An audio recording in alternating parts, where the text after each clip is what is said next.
Okay, nobody knows we're here yet.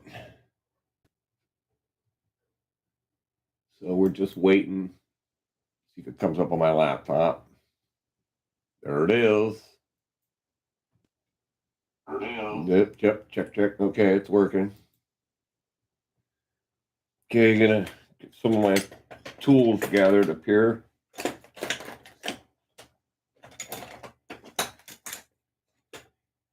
There are diagonal cutters. Where are you?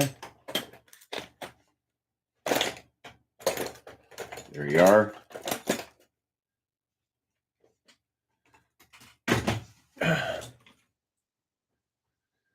Get some of my tools ready. Don't need a string winder for this. I haven't had this guitar hardly out of the case since I bought the new one.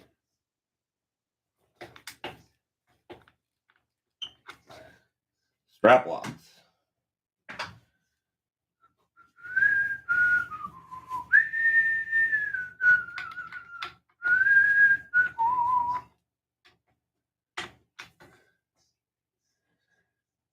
I'm just gonna give it a quick dusting here. Huh. What happened there? A strap lock that didn't lock.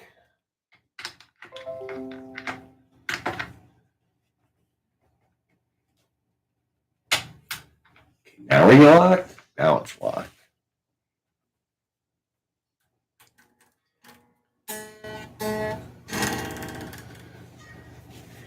Probably can't see this, but the strings are absolutely caked, rusty black. Two of them were missing when I took it out of the case.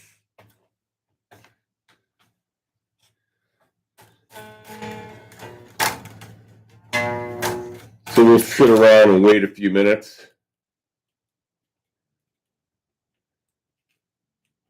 Got all the stuff to clean it up.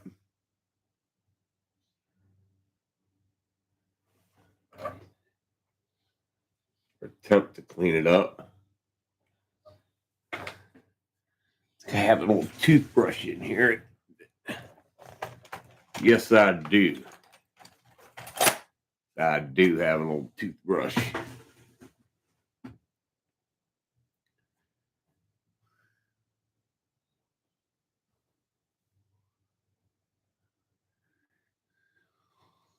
Anybody around yet? Not nobody. Just me.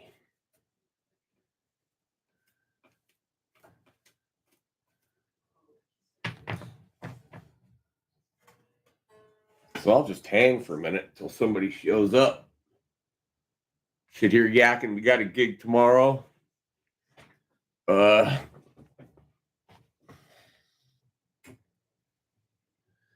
Just hang out here for a minute till somebody says hello.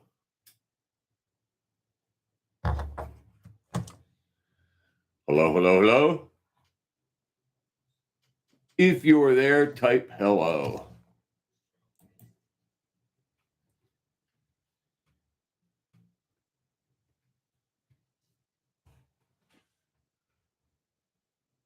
Let me see if Mr. Grove is awake.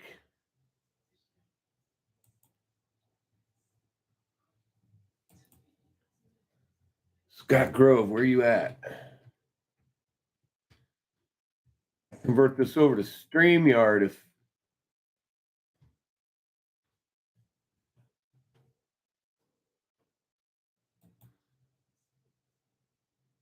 he wakes up.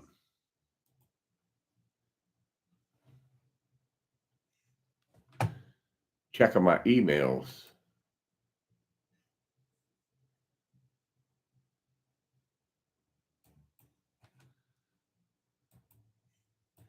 Checking my email.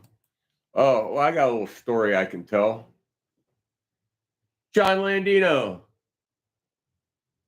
Just nod. Yeah.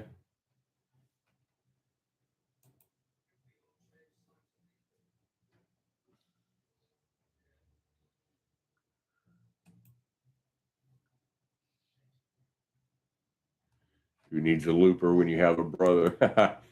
That last video I posted of Amarillo by morning, my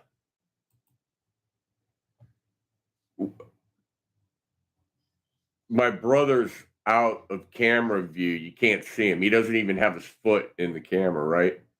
I think maybe towards the end of the video, he kind of comes into the shot, or that might have been the other video of us doing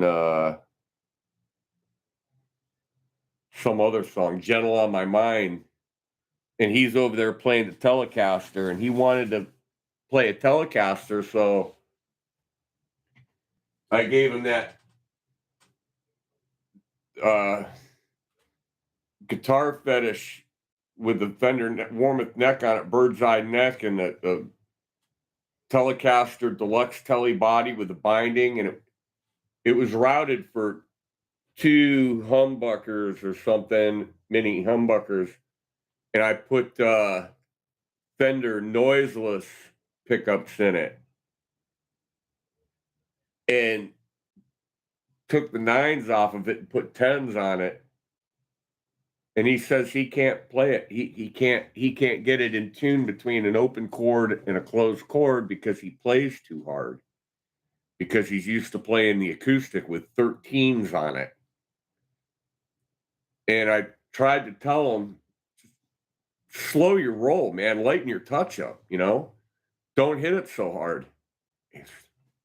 Tried a thinner pick. He just wasn't amazing, you know? Like, wasn't happy with it, so he's gonna play the acoustic. He's gonna play his guild.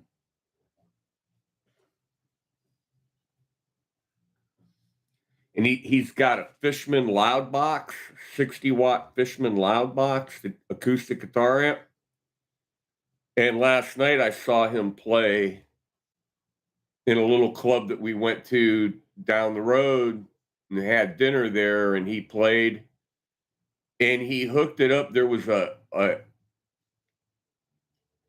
Ampeg BA or something 115, which is a 400-watt bass Ampeg bass amp with 115 in it, and he ran his amp into that.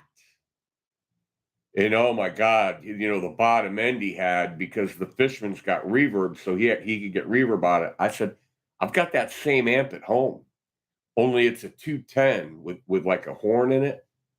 I said, if you would like to use that, because Linda's playing through the Harkey amps, she's not using the Ampeg anymore, you're more than welcome to use it.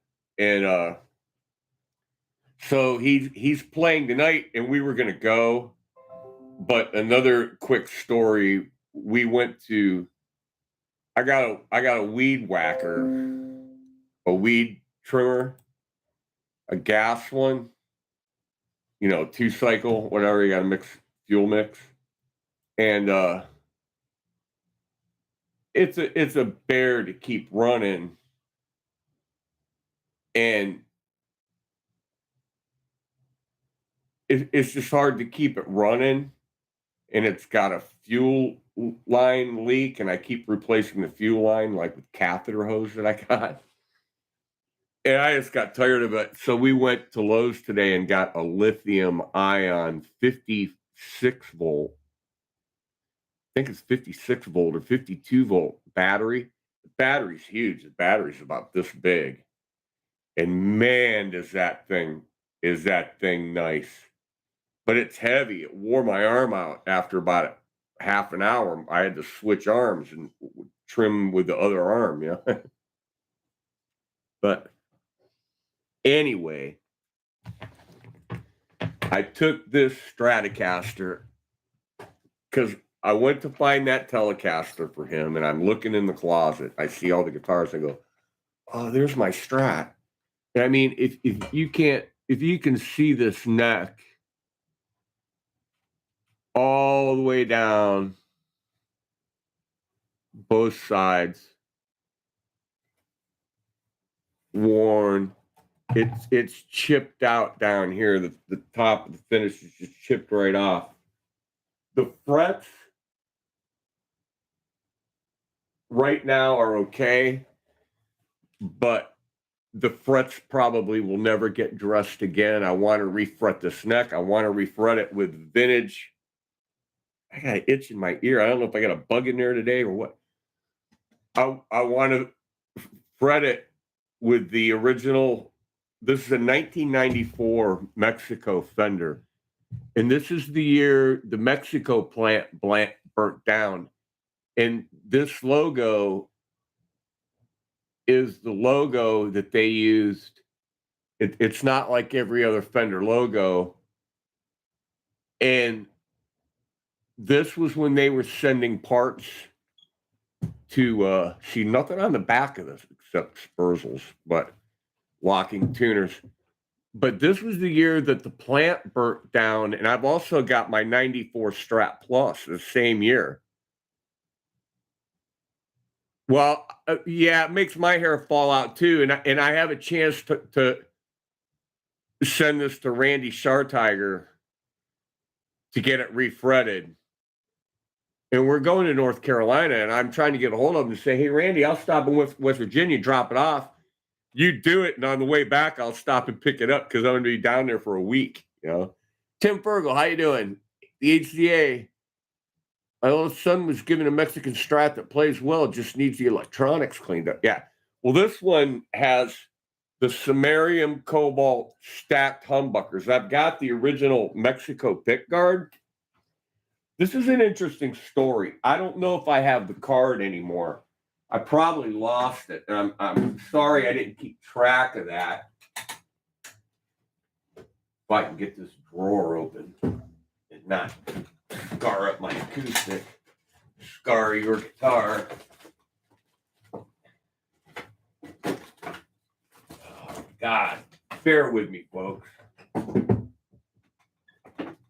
This is not a friendly room. Okay, get the book out of the way. Okay.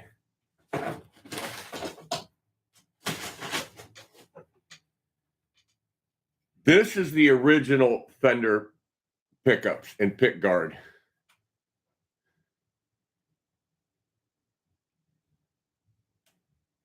Thank you very much. All right, this sticker says March 1993, but the serial number says 1994. And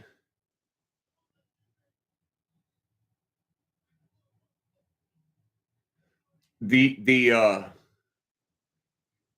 is signed by Inspector Lee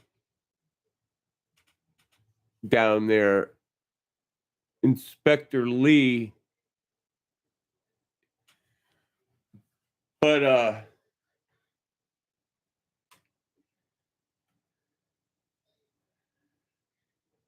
funny story. How does this work? These go to the hot, that's the ground. Okay.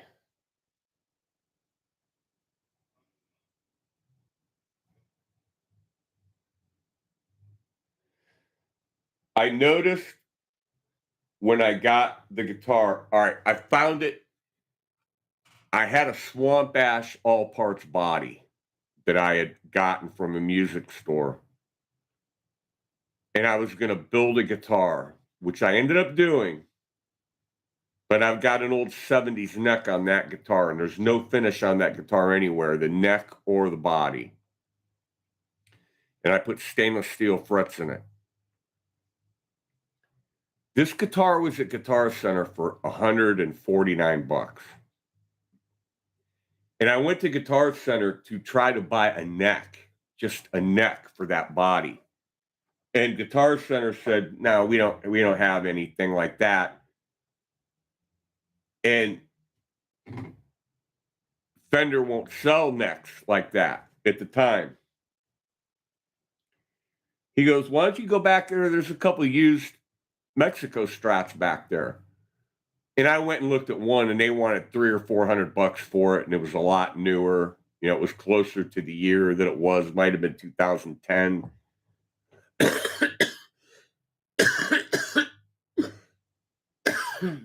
Excuse me, pollen count's really high. 2009, 2010. I find this guitar for $149 with these pickups in it. And I picked it up and I said,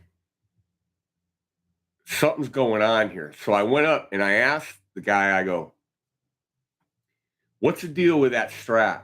And he goes, the owner doesn't think it's legitimate because it came in a guy that was a musician. This kind of weird story. There was a guy that was a musician that played a lot, and he had a lot of equipment. He had a step van full of equipment. And the guy passed away. And his father took the van load of equipment, and Guitar Center bought the guy out for like 10 grand. He bought the whole truckload of equipment. And there were a bunch of guitars in there, and they were going through this stuff. And the manager just saw this Strat and for whatever reason said, put $149 on it and put it out on in the used guitar aisle thing area. So I end up buying it. So I get home and I notice the tone knobs don't work, which I didn't notice at the store. So I'm like, crap, So I was going to change the strings anyway. I took the strings off and I flipped it over. First of all, I open it up and I find a card in there from Dutch's Guitar Hospital. And you can actually look that up. It's in Brook Park or Berea, Ohio, which is like in Cleveland. Dutch's Guitar Hospital with a phone number. And what he had done is disconnected the tones and redid all the wiring. And I called him up and told him what I had. And he goes, I remember that guitar. He goes, how much did you pay for that guitar? And I told him $149. And he started laughing. He goes, I did $300 worth of work on that guitar for that guy. He goes, I knew that guy. And when I told him what happened, he goes, you mean Guitar Center got all his stuff? I go, yeah, the one in Mayfield. He was like, crap. But he said what the guy wanted. And you're listening. Yeah, cool. Okay. You give me a shot there. What the guy wanted was he wanted this to be like Van Halen with just a volume knob. That's what he wanted on his Strat. Just wanted to have one volume knob and not worry about the tone, and the tones are wide open. So he rewired this thing. Well, I played it that way for a long time. And then a friend of mine brought over a guitar that he had put together that had samarium cobalt stacked humbuckers. And he goes, try this guitar out. So I did. I played it one night. And I really liked the stacked humbuckers. And they sound just like a regular single coil. But when you push this super switch in, this button on the volume knob, it puts them in series and not parallel, okay? And when you put it in the middle position and push that button, all three pickups are on in series. And the tone control here also it's tone for both pickups. The wiring behind this pick guard, and this is called the super switch. The wiring behind this pick guard is rocket science, literally. Okay, and I didn't do it. This other guy did it. So this is my main guitar for like 10 years. And it's special, but I wanted to get something addressed with those frets. And we're going to do that. But today, my brother came over and he brought the Telecaster back and he's like, I can't play the Telly. I'm just going to play my acoustic. And I'm looking through stuff and I found a set of elixirs that are 13 to 58 or something, 13 to 56. I said, I'm never going to use these on my acoustic because I use light ones on my acoustic. I actually use elixir on my acoustic guitars.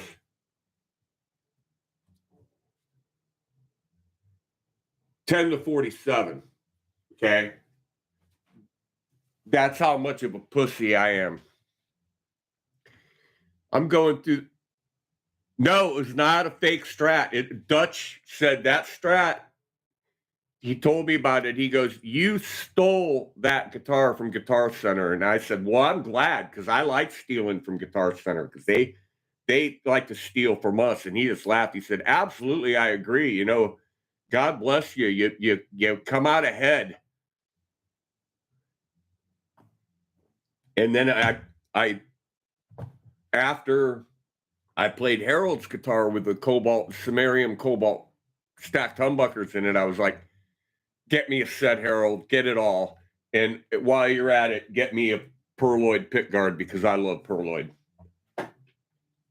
So he did. And he put it together for me and he put it in there.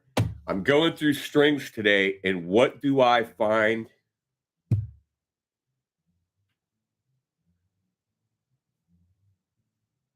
A set of polywebs. Now, I haven't looked at these yet, and all I noticed was the first and second string were missing. The 9 and the 11 were missing. Well, who cares? I've got the G, D, A, and E strings, and I found a clear tone 10, which I believe is also a coated string, and I got just a regular old Ernie Ball 11 I'll throw in there. I'm sticking these on this guitar, and who knows, maybe we'll play it at a gig sometime soon. So while I'm sitting here bullshitting, why don't you guys clue me in on some of your bullshit? Tell me what you're doing. Don't mind my mess in my room. It is a man cave.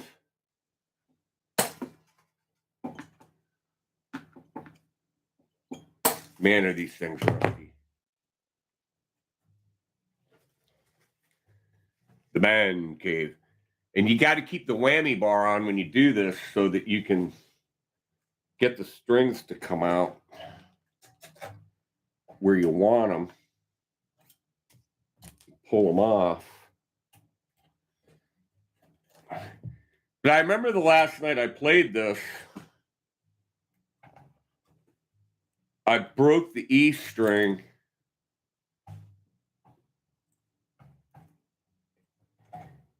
and played the other guitar players G and L to finish the gig. Is there much of a difference in tone with a different brand of strings? You know, no. I'm going to say no. What I'm going to say is they last longer without cleaning them with the elixirs on it is all. And I think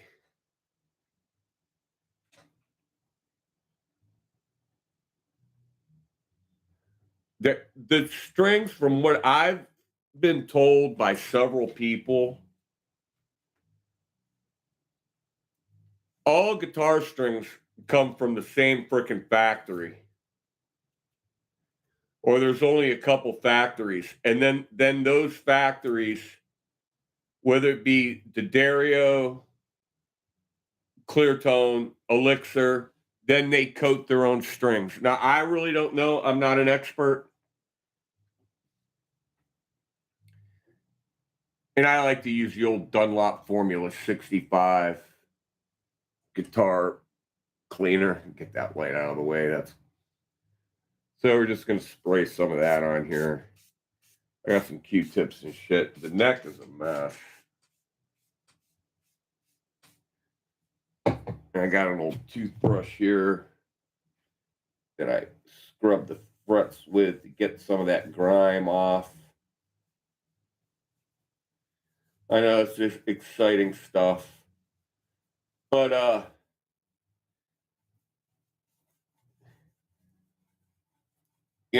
I could be dead wrong, but I kind of believe that story that the strings all come from like one single factory makes the guitar strings, and then now there's a place called String Joy.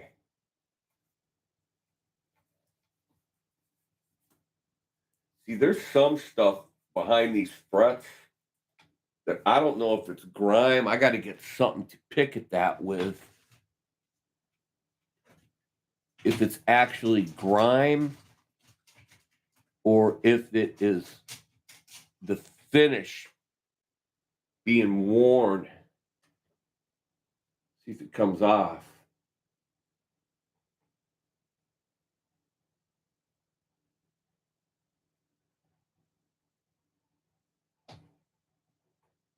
Doesn't appear to be coming off. It's this discoloration behind the frets. Let me get something a little more pickier. Something a little pickier. Here's my tray. I got some dental picks in here. It might do a little better. The first time I played elixirs, you could definitely tell there was a coating on them. Oh yeah, I usually play the Dario Phosphor Bronze. I will say the elixir medium gauge, the Taylor Mini sound really good. Yeah, I've got elixirs on my acoustics. Okay, this stuff is coming off. Wow. I am one grimy guitar player. I don't want to do any damage here.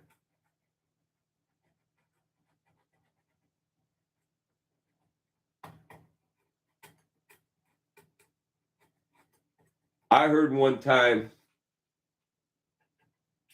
in a rig rundown thing, the guitar player for Tom Petty had a guitar, I think it was a Telly, might have been a Strat. The neck had never been cleaned and it had all the grime, all over the neck where it looked like black between the frets. And that a guitar tech was going to clean that off, and he threatened to fire him. He said, if you clean that off of there, he goes, that represents all the years that I've played. And if you clean that off, I'll fire you. And eventually he ended up with a different guitar tech anyway, because that story was told by the guitar tech that said if that other guitar tech would have done that, he'd have gotten fired. Pretty sure it was one of Tom Petty's guitar players. But then again, it might have been Brad Whitford from Aerosmith.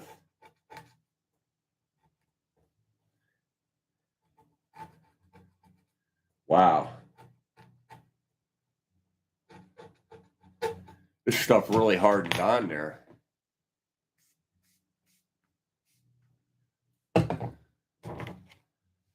I didn't expect this at all. Did not think I'd be doing this.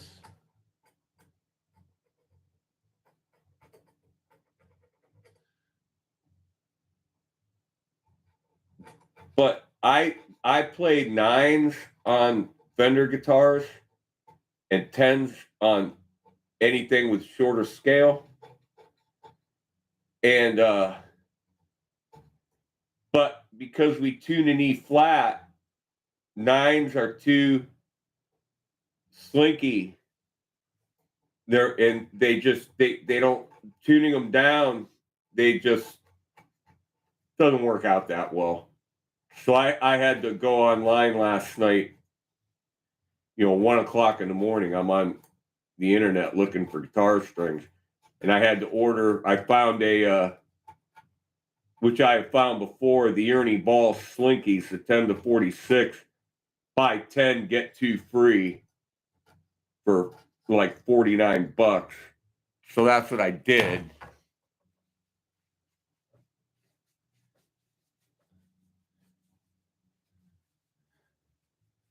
Wow.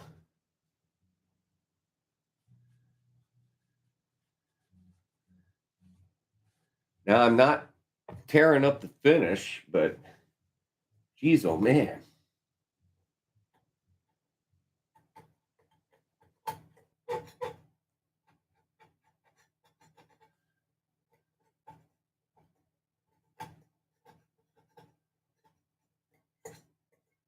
I need something to cut through that.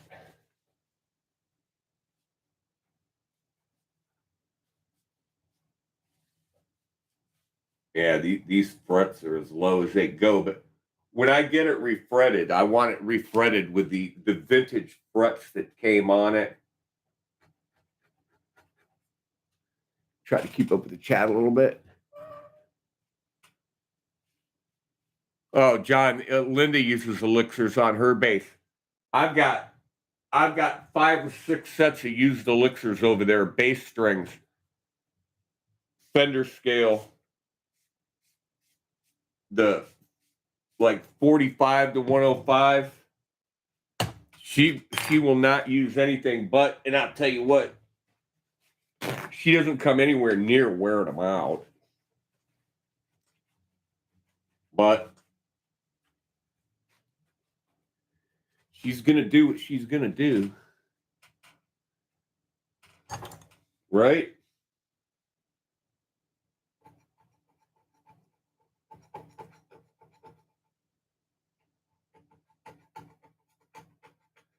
If she listened to me, she'd never change her bass strings, because I had a bass one time. I had it for about 20 years, and I'll bet it never had more than 3 sets of strings on it. I was that guy.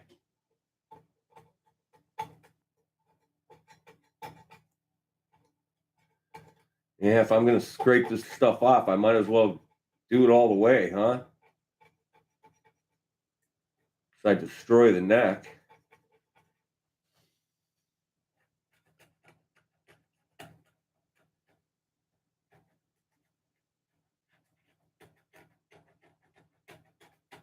This guitar has seen more live gigs than Carter has liver pills.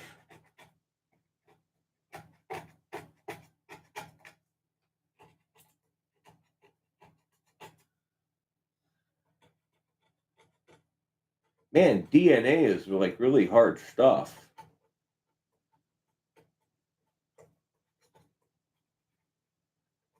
And there is lacquer between the frets.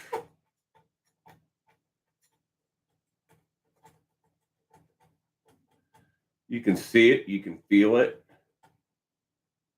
Trying not to scrape it, because some places it's worn through or whatever. I don't want to use steel wool.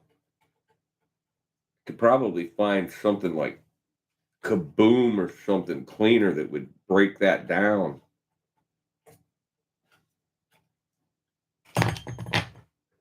What else? Some lighter fluid. Happy wife, happy life. You got that right.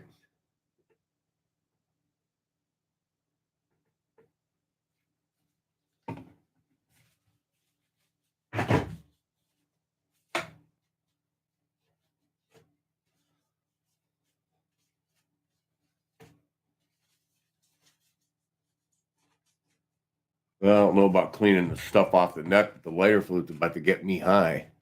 Magic eraser might work. Yeah, I don't have one.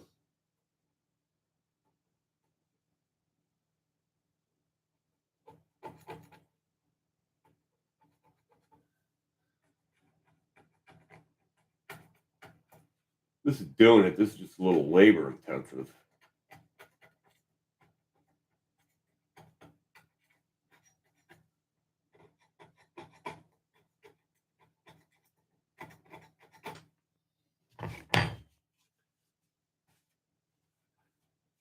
My drummer,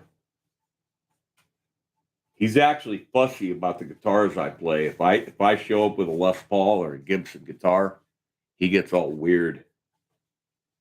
You're not gonna sound like you, man. It's not gonna sound like you. I'm like, what are you talking about?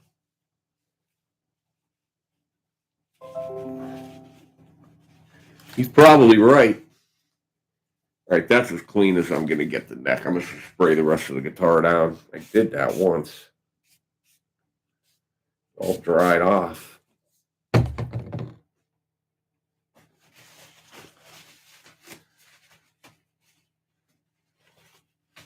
Oh, I've got some steel wool, but I'm not going to go look for it. It's out in the garage. I took all my toolboxes out to the garage. I was tired of them all being stacked in here.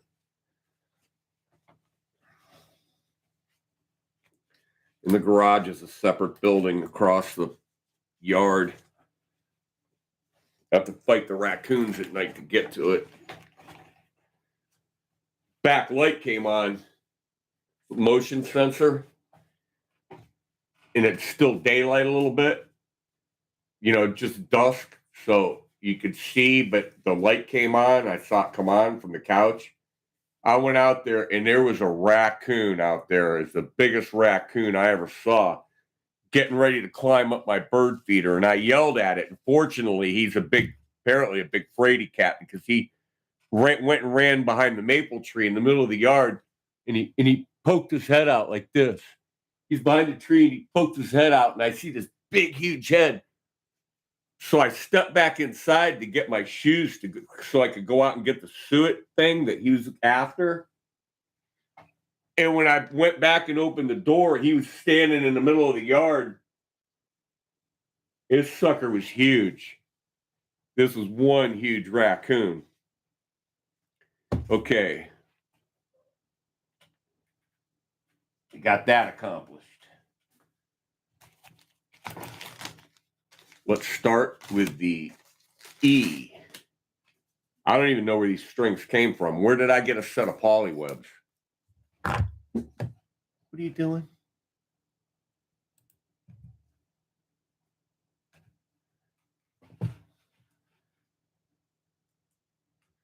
I don't even know where I got a set of poly webs. I could not tell you how that happened.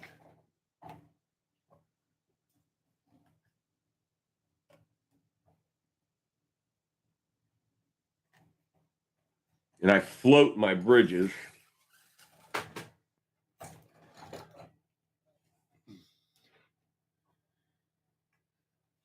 Okay.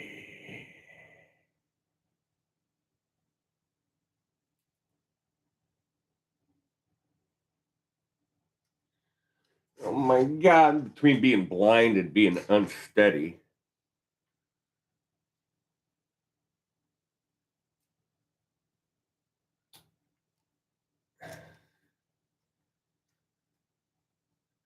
All right, we're not going to do that.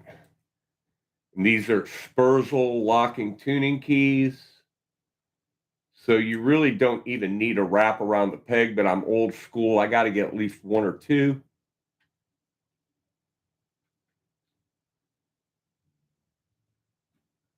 Because of what I am.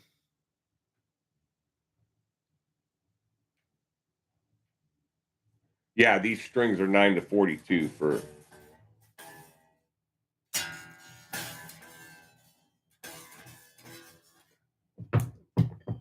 them who asked. Tighten it down. Clip it off. Piece of elixir. Suppose I could save it for poking and prodding, but I got enough of that stuff already, so. Comes at 32. Looks good, no rust. Lighter fluid out of the way so I don't burn myself up. Take a drink.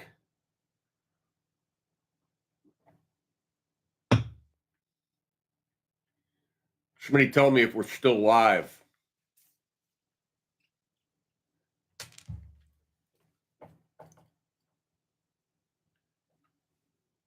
Or if anybody's still watching. And I put it in exactly the wrong hole. Just smack the headstock into my Ibanez.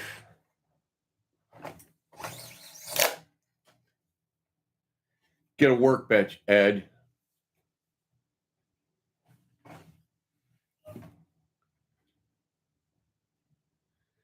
Yeah, you know, it helps stretch a string. I don't know what it is. I'm an old-fashioned guy. Between not being able to see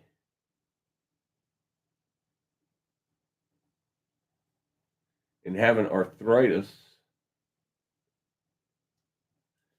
can't find the hole.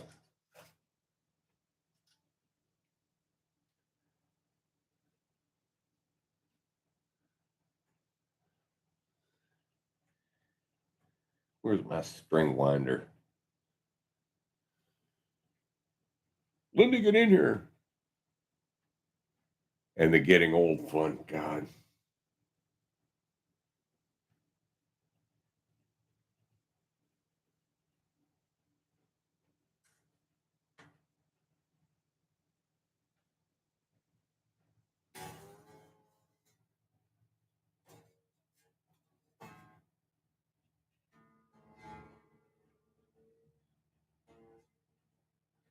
These are going to have to be stretched like crazy.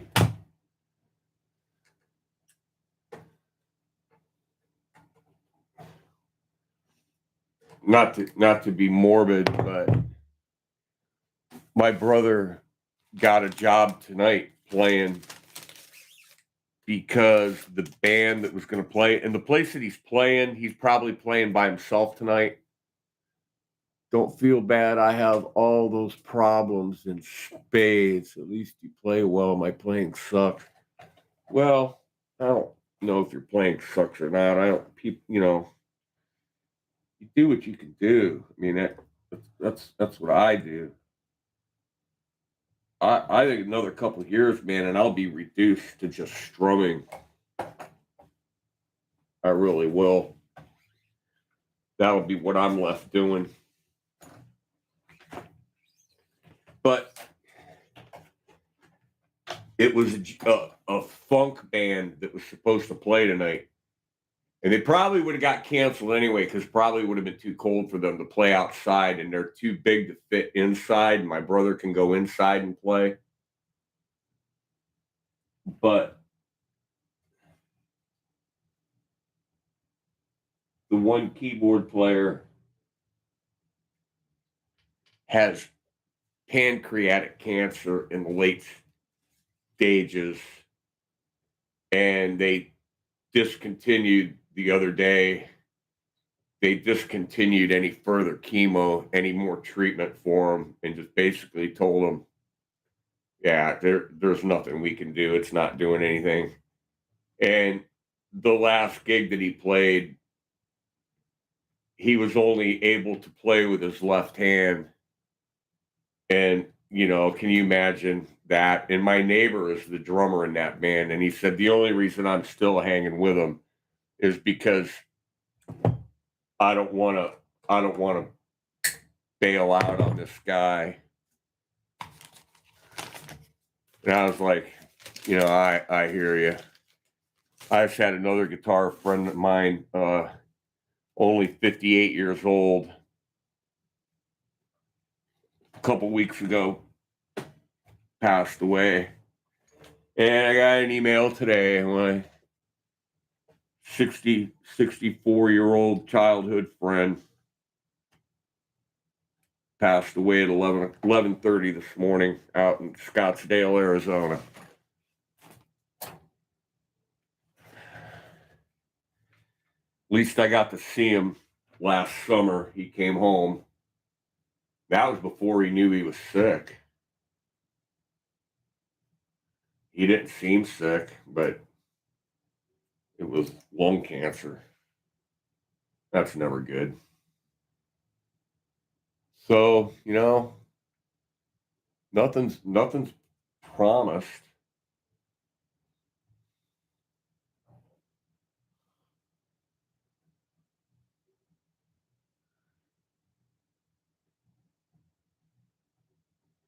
I just lost my little brother. Oh man, 49 years old, John. I'm sorry about that.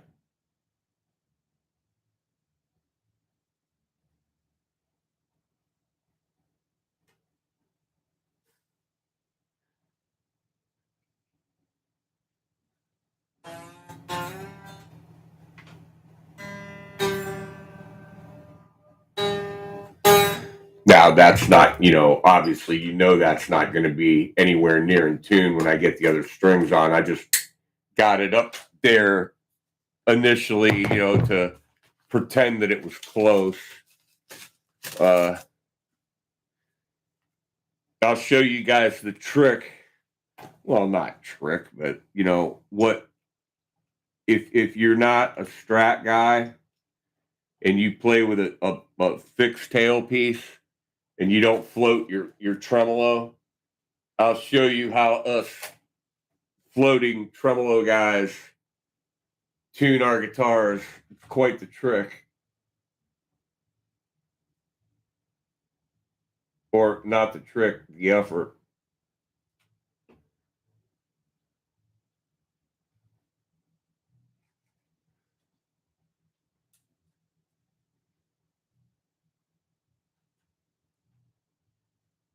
And this guitar is equipped with the roller string tree to reduce friction.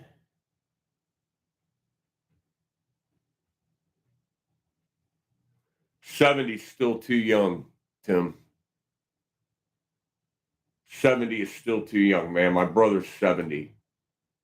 I'm going to be 62, 63. He's going to be 71.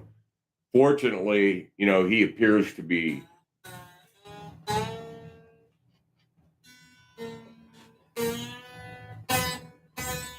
he appears to be quite healthy.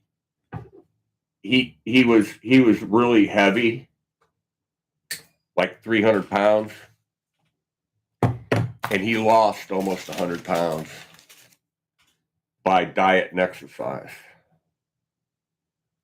That's freaking commitment.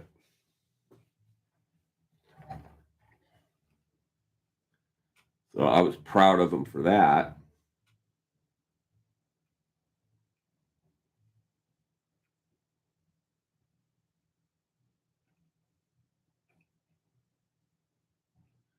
Of course, I didn't mind when he was heavy. I mean, when you invited him over for dinner, at least you knew there weren't going to be leftovers.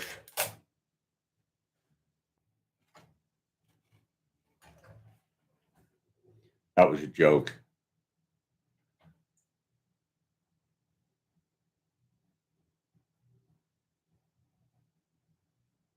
Find the hole, Ed. Where is it? Nowhere near there. There it is. Oh man, I'm never gonna get this string in there. I bent it. Damn it.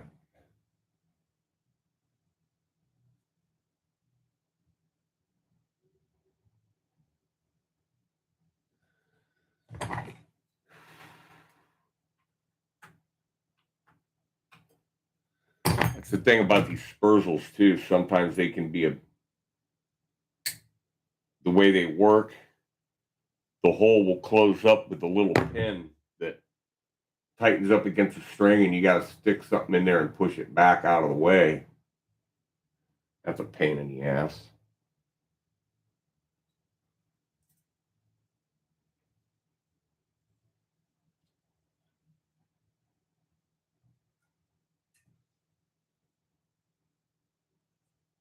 I've actually got a nice set of showers Yeah, he did a lot of things, right? I get you. I know what you mean.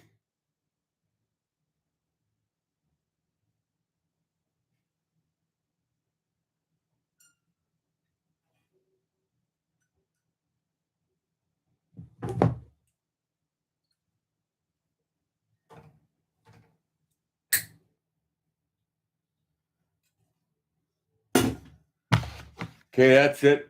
Elixir polywebs, you don't see them anymore.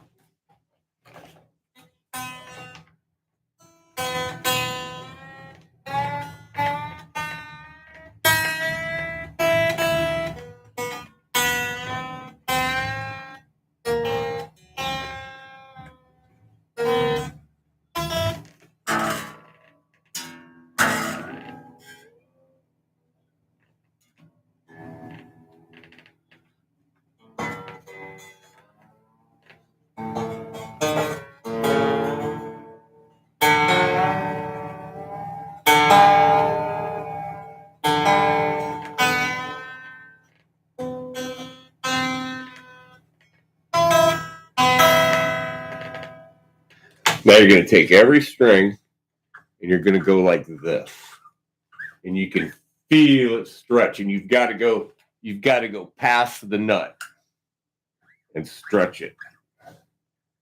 You do that to every string.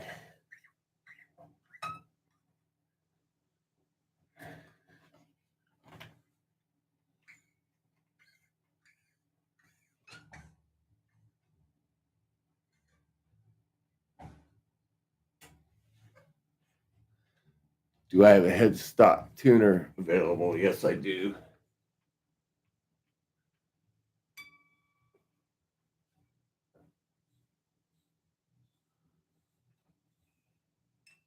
Stretch them out. You can't see it, okay? Careful on the B and E that you don't break it. Just grab it like this, put your thumb against it, and just push and stretch it, and you got to go past the nut all the way to the top of the string. Get it back under the string tree.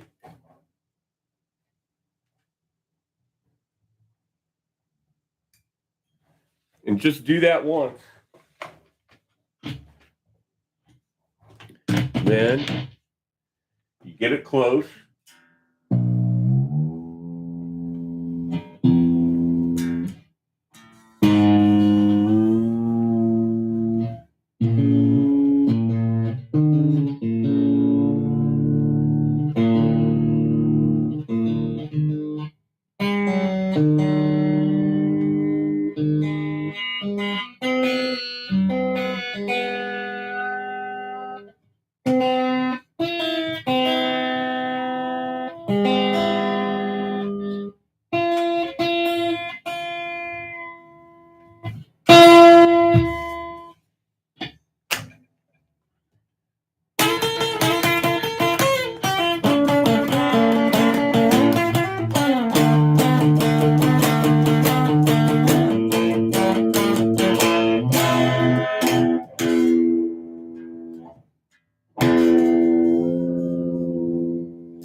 Dirty switch.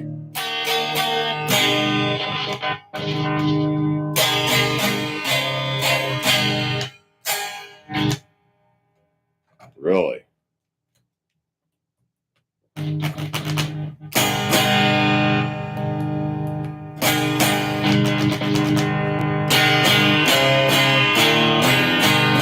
Where's my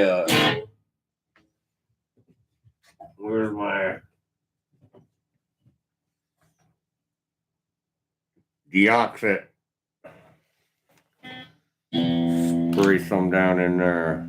Maybe we'll hit it. Maybe we won't.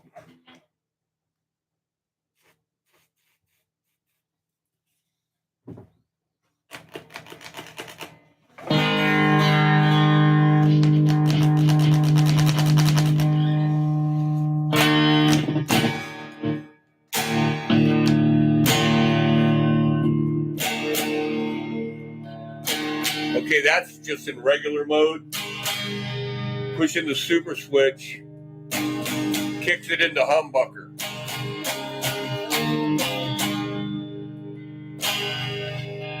Now, that's the middle pickup. Push the switch in.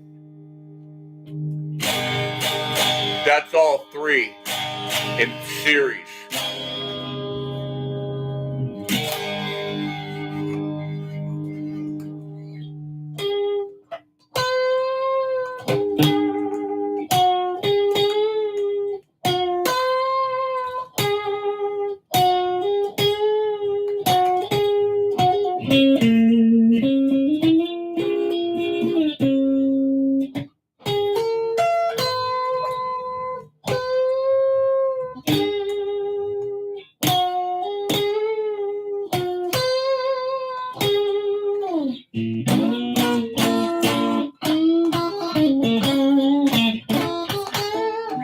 This is like almost like a wizard neck on a the old Ibanez wizard necks.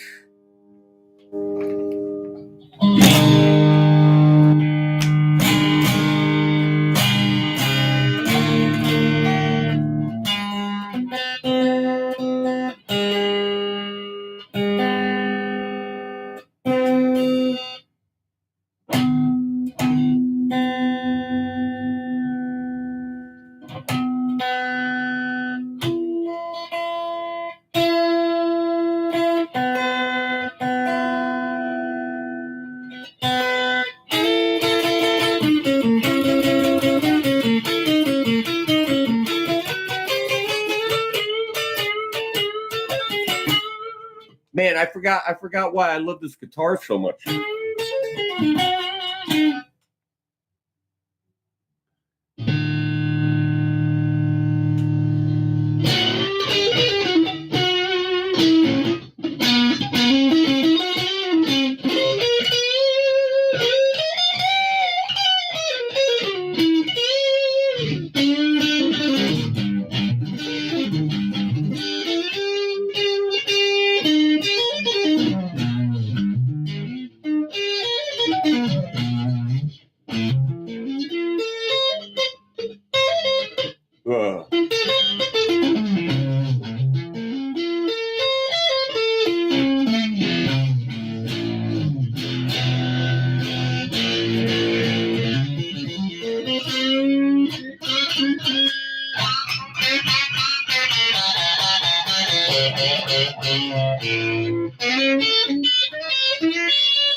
Okay, now we're going to stick a little headstock tuner on it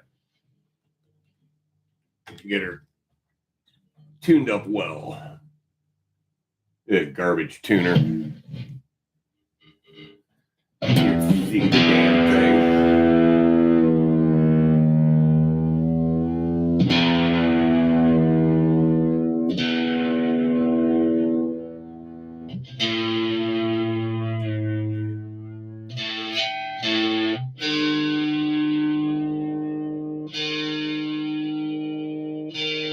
So when you float the bridge,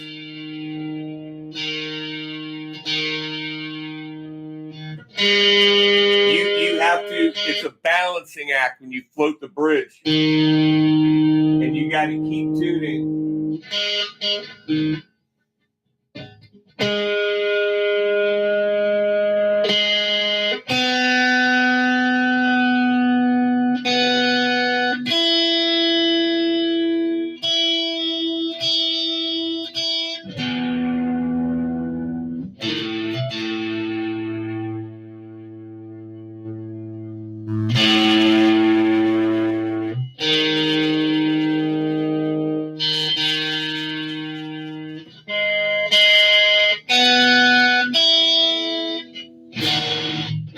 What?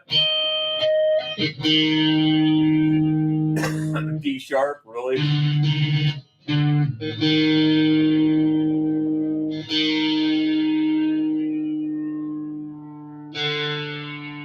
Learn how to read the tuner. Oh, that's it. A sharp.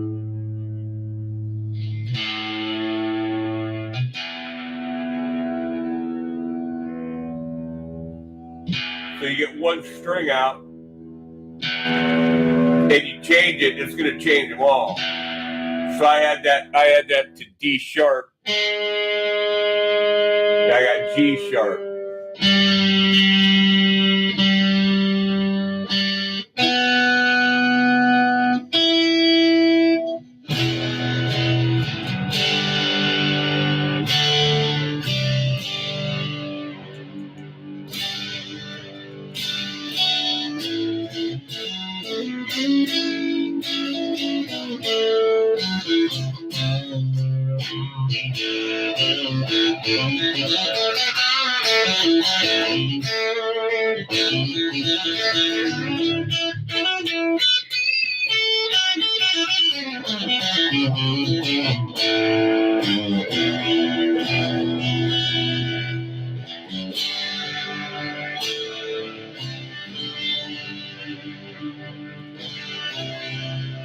Oh, Brent Spence, how you doing, man? Yeah, the Floyd Rose. I don't even want to mess with that.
Red house over yonder, babe.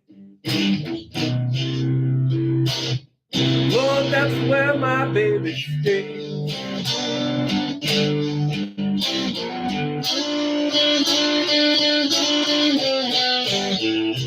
The red house over yonder bay. Where my baby stays.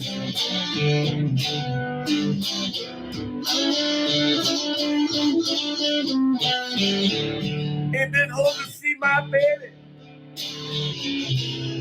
99 and 1/2 days.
Well, that's why I miss my guitar. That's why I miss this one, because it's just so, the neck is so easy to play.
All right.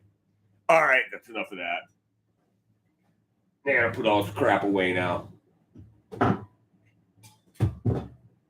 I'm glad I got it out and cleaned it up.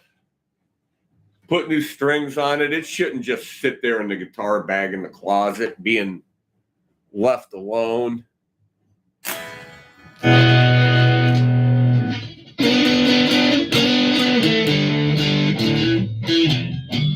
Ah.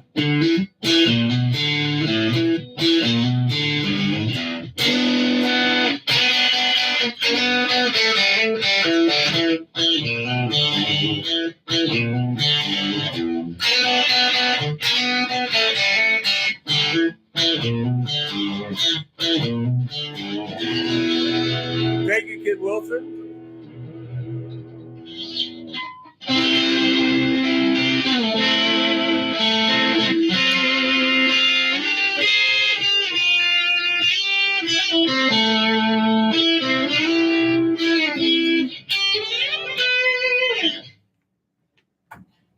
Well, all right, that's that.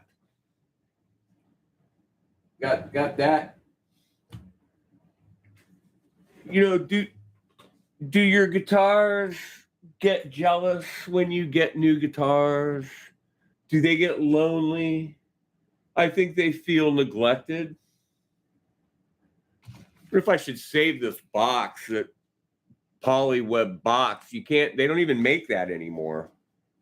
I have no idea where these came from, where I got them. I've been looking at this blue box up there on top of that shelfy edge of it forever. I actually thought it was a pack of clear tones.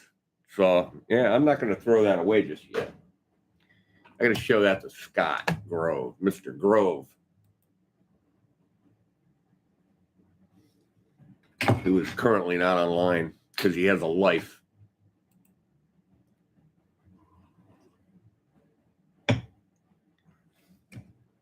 How many we got in here? 9 people watching?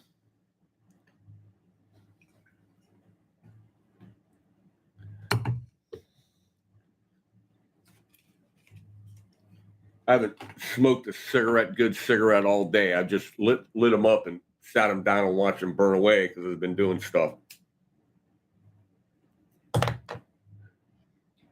But these are the necessary tools you need for guitar work.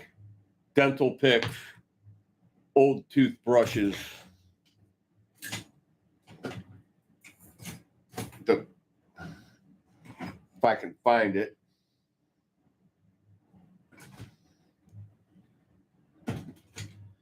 Yeah, okay, get the tray out.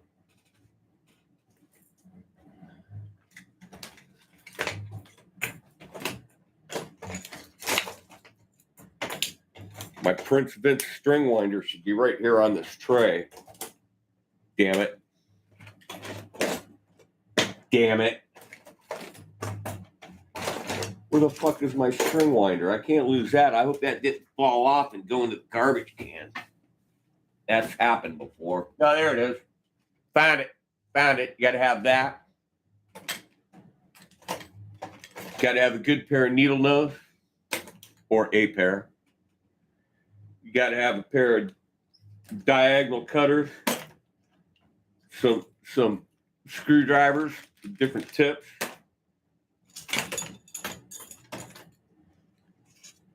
And save some of your bigger string ends for pokey things.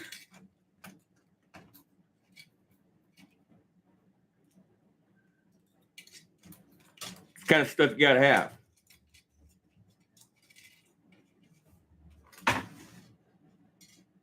Ladder fluid, mean green, paper towels.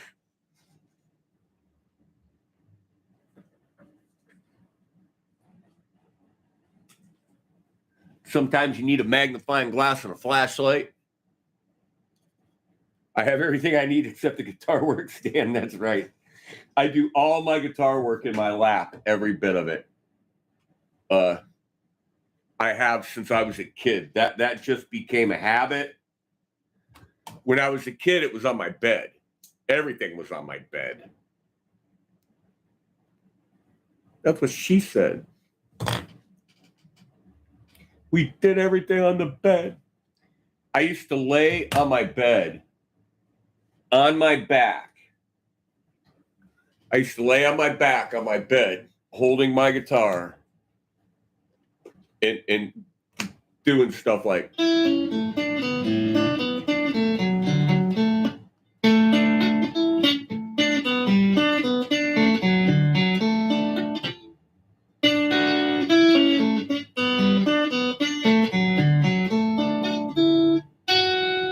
Why can't I hit that note?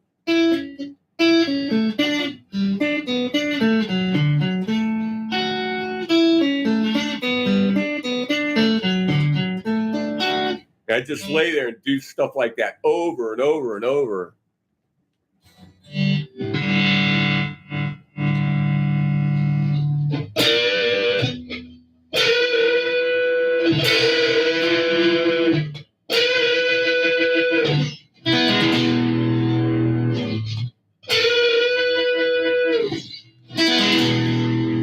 What's that the intro to? Come on, somebody.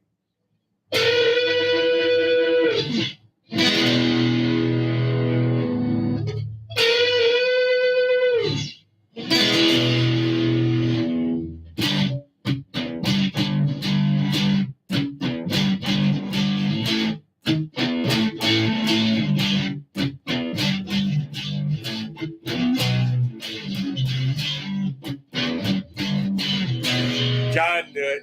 John knew it. Train kept rolling. Spider fan, how you doing? He knew it. Yeah, the Perloid pickguard. Some guys, I know some guys here on YouTube that they hate that. They think it's gaudy and whatever. My Strat Plus has a Perloid pickguard that is black and white. So it's got white and black flecks in the pickguard, and it makes it look really cool because it's a black guitar. The Harley Benton over here, which looks like my new Strat, that's Perloid. I put Perloid on my Arctic White Telly, which has faded to that yellow. So it's almost like a buttercream now because it faded. Yeah, Aerosmith. Because it faded out and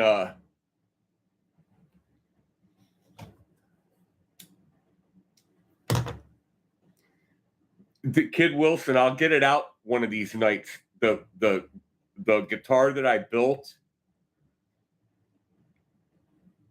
out of the swamp ash body, I've got an original 70s Fender bullet neck with a bullet truss rod, you know, the bullet that sticks out. And it's got American Standard, the mint green pickup cover pickguard, the mint green pickguard with, I think, 3-ply white, but it's white, mint green with the Alnico 5 pickups in it. And that's on one that's a swamp ash body. But that guitar's only got like a 7.5-inch neck radius. And that's not like playing a modern neck. Anything with a 9.5 or even a 12, it's nothing like that. Now, my Strat Plus, even back from 94, has the compound radius where it gets flatter as it gets up towards the end of the neck. But you don't notice it. But having that 7.25-inch radius neck all the way down the end of the neck, man, that's hard to get used to. If you've got big hands, it's because it's not very wide.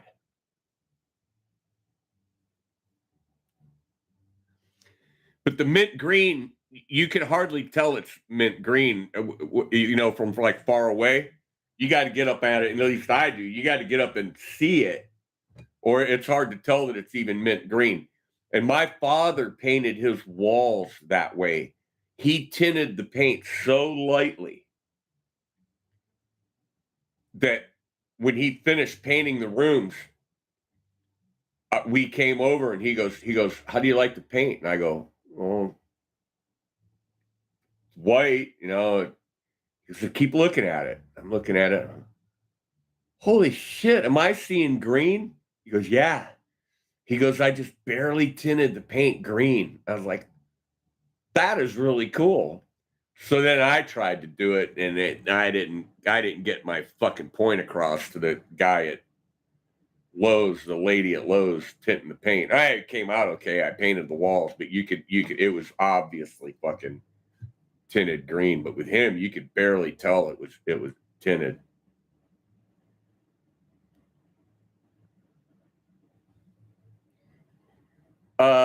I'm a Fender player, but I'm okay on a Les Paul.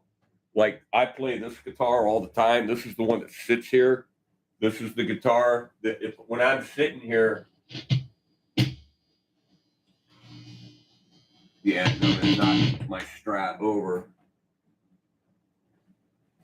Why? Because are you serious? Seriously? Okay. When I'm sitting here, this is the guitar that I'm just sitting here playing on. Is this, and it's an Epiphone Les Paul special.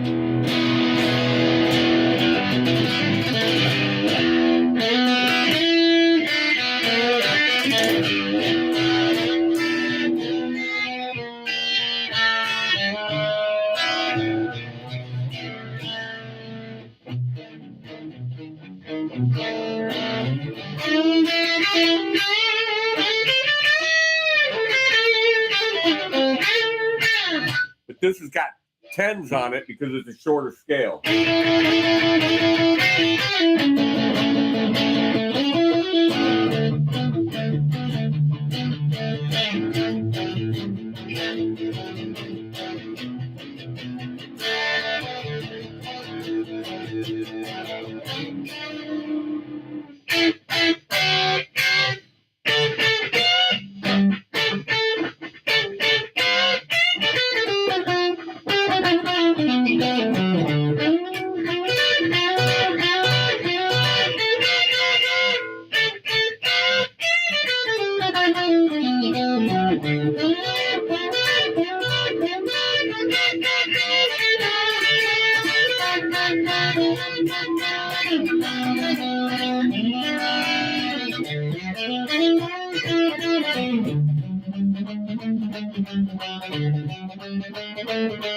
I always mess that up.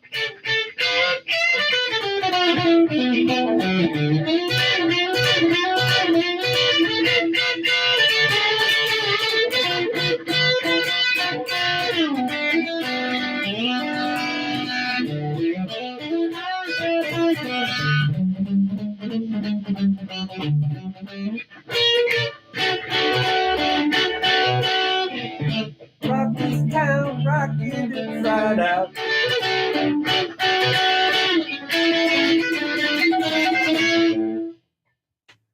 So I like that neck, and this neck's painted, and it's fine. They got it right. I mean, they lacquered over it, but they got it right. But I like single coil pickups. I'm not a big humbucker fan. Those are P90s, but I've got a really nice Epiphone Les Paul with the pickups, the switches, and the pots all came out of a 59 reissue gold top that the guy didn't like the pickups in it, the humbuckers, and they're the Burstbucker Pro, so they split. They got the pull knob that they split. I got the Gibson selector switch, the Gibson pots. I even got the Gibson output jack. And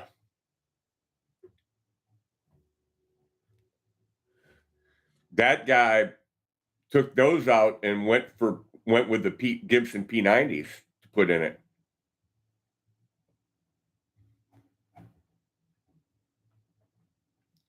All right, guys, it's almost midnight, 5 minutes to midnight here. So thanks for hanging out with me.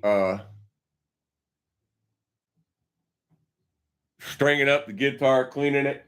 I'm really glad I did that. I'm really, really glad that I took it apart and cleaned it up and strung it up, got it out of the case.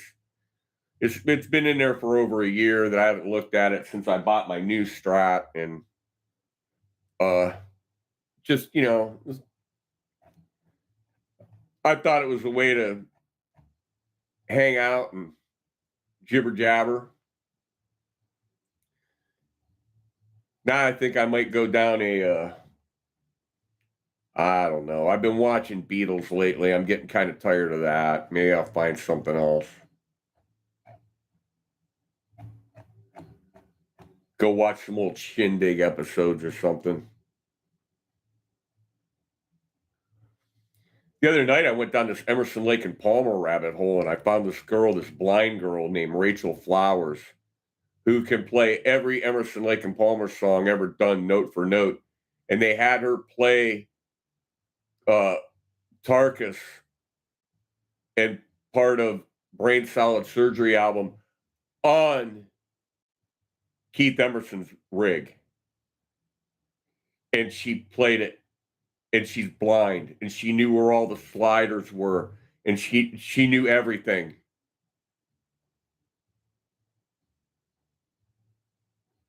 That's a 1994, made in Mexico. That's the year the plant burnt down, and they were getting parts from the USA. Go back and listen to the story of how I got that guitar and what I found about it. The guy's name was Wild Dutch. Wild Dutch's Guitar Hospital from, I think, Bedford, Ohio, or Berea. but his name's John Bonaline, and he does everything. He does guitar repair, amp repair. He does everything.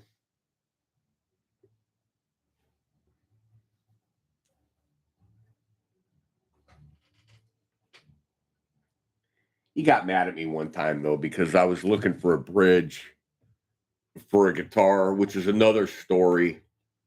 And he wanted to sell me this bridge. And my friend found the original bridge for the guitar, which is an 83 made in Japan Fender contemporary.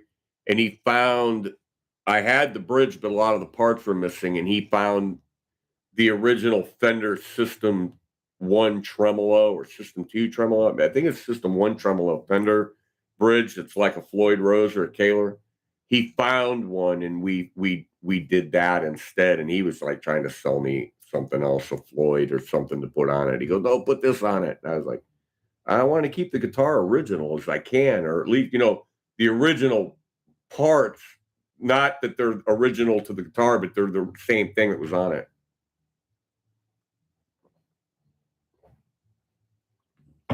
Kid Wilson, I've watched that concert probably 10 times, and it is amazing. It is amazing. Winterland's amazing one, and then there's a couple other outdoor ones that with the Cassie Gaines and the girls singing in the background, and it's just, you don't realize how good Leonard Skinner was until you go watch them live. You just don't remember. You don't realize what a fantastic freaking band they were. And no doubt about it.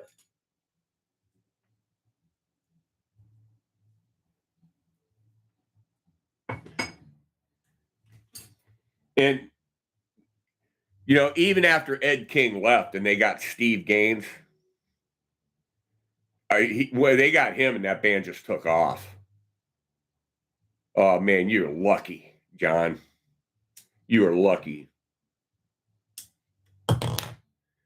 I met Alan Collins at a local guitar store after the plane crash. His wrist was still in a cast. And he was pushing Electra guitars. No, he wasn't. He was vamping for Peavey because it was a Peavey dealer. And he was vamping for the Peavey stuff.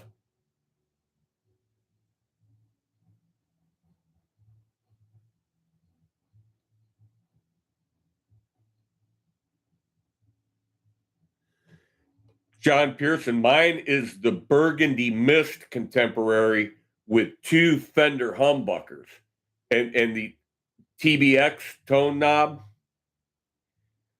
and 3-position switch with the System 1 tremolo and the freaking locking nut. You got to lock the nut down. So if you break a string on that puppy, you're breaking out the wrenches and everything. Moral of the story, kids, don't break strings or have a backup guitar. And I don't carry 2 guitars because that's too much gear to carry.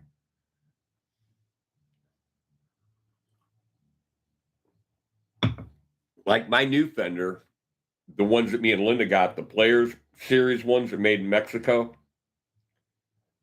they're as good as the old American Fenders. There's a 2-point tremolo system, Alnico pickups.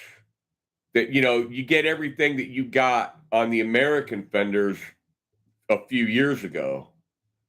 And Fender's got so many different fucking Strat models. It's just like, just make it a goddamn Strat and call it a Strat. If you're gonna have one with a humbucker and the bridge, fine, whatever. But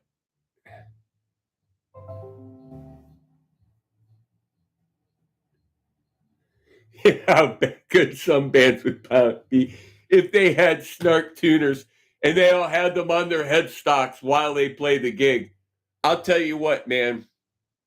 And I told my guitar player that we had that was playing with us last summer, and he ended up getting one of these little Dario things that hit on the back of the guitar. I said, if you have that freaking headstock tuner hanging off the end of your fucking Strat all night long, I'm going to make fun of you all night long over the mic about that fucking tuner. Get that goddamn thing off there. It looks stupid. And besides that, when you're playing live, you want a pedal tuner that mutes your guitar. Because these guys with these headstock tuners, they won't even turn their volume down to tune. They'll just, you listen to them tune. My tuner, literally, my tuner is also a mute button. When I end a song, if I need the noise to stop, I hit that button and everything stops. It's the last thing in the chain. If there's any noisy pedals on before that, when I hit that button on that tuner, everything is shut off and there's no noise. So it serves two purposes. It's a tuner and it's a mute button because everybody needs a mute button.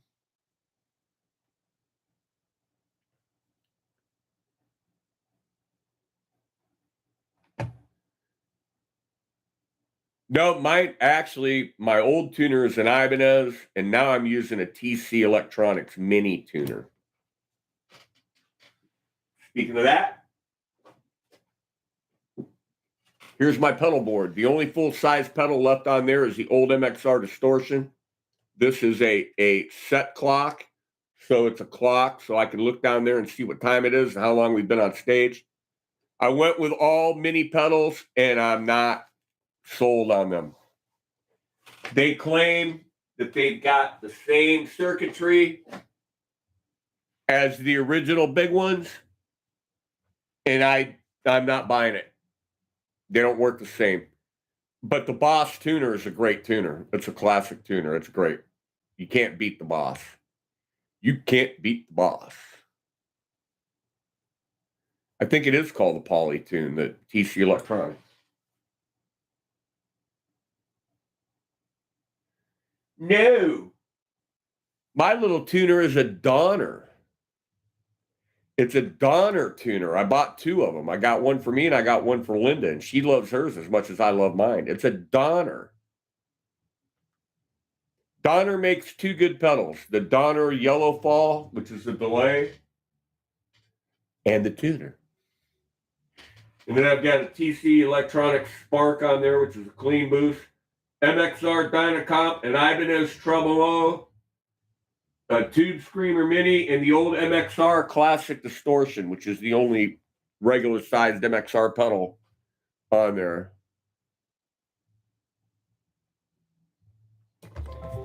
You know what? Don't.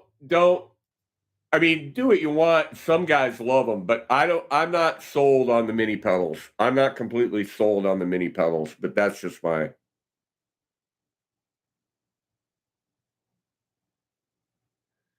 Yeah, I used my tuner as a kill switch when it didn't need tuning.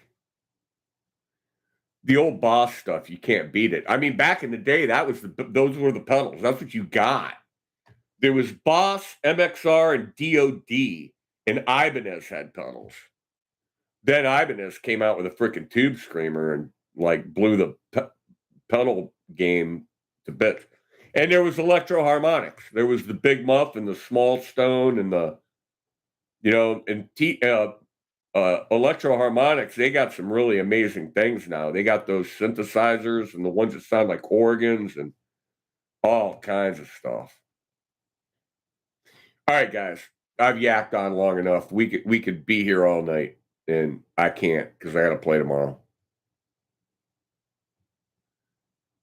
Warwick. Oh wow. I bet that was expensive. Anything Warwick or Framus is cost you an arm and a leg. All right, everybody. Hey, Sunday night, I won't be there, but remember, check out Dr. Groovy on Sunday night, 8 p.m. Eastern, 5 p.m. Pacific, and something in between Mountain. So, Hanoi Bomb, how you doing? I don't know if you've been lurking or just got here, but you guys keep showing up, and I'm going to end up staying here all night. I can't do that. So, all right, everybody. Thanks. We had fun. It was a fun string change. You got to hear a story about one of Ed's favorite guitars, probably the most favorite guitar I've ever owned. And look for video of the gig coming up Sunday. My brother will be playing with us. And if you have it within you, go to my Patreon, sign up for $1, check out what's over there. If I get a couple more people, I've only got 2 people on my Patreon. If I get a couple more, I'll start posting stuff for you over there that, isn't so vanilla, because you can't say anything about anybody on fucking YouTube because everybody gets pissed off. All right, Hanoi, cool. All right, you guys.